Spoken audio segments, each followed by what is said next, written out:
This is 5 Minute Friday on the highest paying data tools.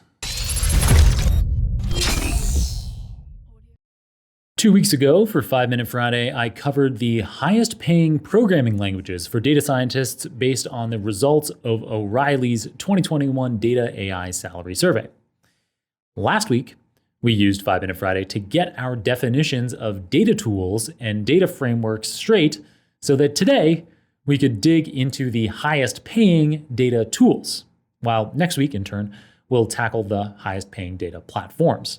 So if you get through today's episode and don't feel 100% clear about what a data tool is, then you could consider popping back to episode number 522 to clarify. All right, so data tools. The most widely used data tool in the O'Reilly survey, used by nearly a third of respondents, was Microsoft's Excel program for working with data in spreadsheets. Despite its popularity, Excel, along with other click and point tools in the survey, was associated with a below average salary. Specifically, the mean across all respondents was $146,000, but those who indicated that they used Excel were paid on average $8,000 a year less at $138K. The next three most popular tools after Excel were the Python programming language-based software libraries, scikit-learn, TensorFlow, and PyTorch. More specifically, scikit-learn is used by a little over a quarter of respondents, while TensorFlow and PyTorch are both used by about a fifth. In contrast with Excel, however, all three of these popular machine learning-focused software libraries were associated with above-average salaries. PyTorch and TensorFlow in particular were associated with a juicy salary pop of about $20,000 above the overall mean, coming in at $166K for PyTorch and $164K for TensorFlow. The scikit-learn jump was about half as large, giving an $11,000 average increase in pay above the $146K mean. Interestingly, expertise with almost any data tool was associated with above average pay, the exceptions being Excel, again, Stata, and tools provided by the once prestigious computing giant IBM. Since these tools are all commercial, a general conclusion that we can draw across all of these results is that familiarity with commercial tools tends to pay below average salaries, while familiarity with open source tools tend to pay above average.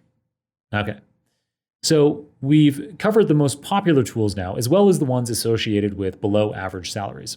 On the flip side, the highest paying tools of all were relatively unpopular, which makes sense because it's easier for smaller groups to stretch further away from the global mean across all groups.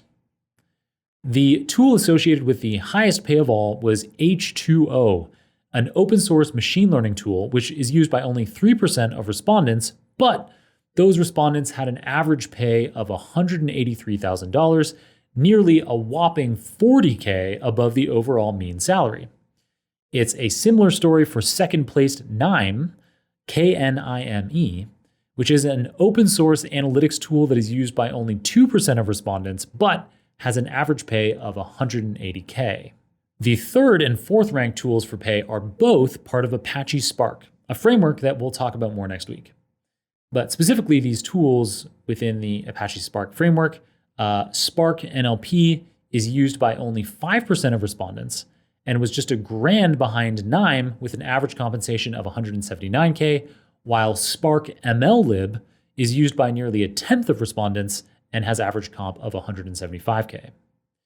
Honorable mention also goes out to Spacey, a Python library for working with natural language data that came sixth in the survey, ahead of the more popular Python libraries scikit-learn, TensorFlow, and PyTorch, but Spacey wasn't associated with salaries quite as high as some of the other less popular data tools that I already mentioned, H2O, KNIME, or the Spark tools. Overall, similar to the programming languages that we looked at back in episode 520, the general conclusion to draw is that employers seem to be willing to pay a premium for expertise with relatively new open source software tools that are generating a lot of buzz, especially if finding people who are already familiar with using these tools are hard to come by. Okay, so now we've covered the highest paying programming languages and the highest paying data tools. Next week, We'll conclude this series of 5-Minute Fridays on this compensation topic by covering the highest paying data platforms. Platforms like Spark, which we already mentioned in this episode, as well as others like Kafka, Hadoop, and Dask. If you'd like to check out the full salary report from O'Reilly in the meantime, we've included a link in the show notes. We've also included links to all of the data tools mentioned in today's episode. All right, that's it for today. Keep on rocking it out there, folks, and catch you on another round of Super Data Science very soon.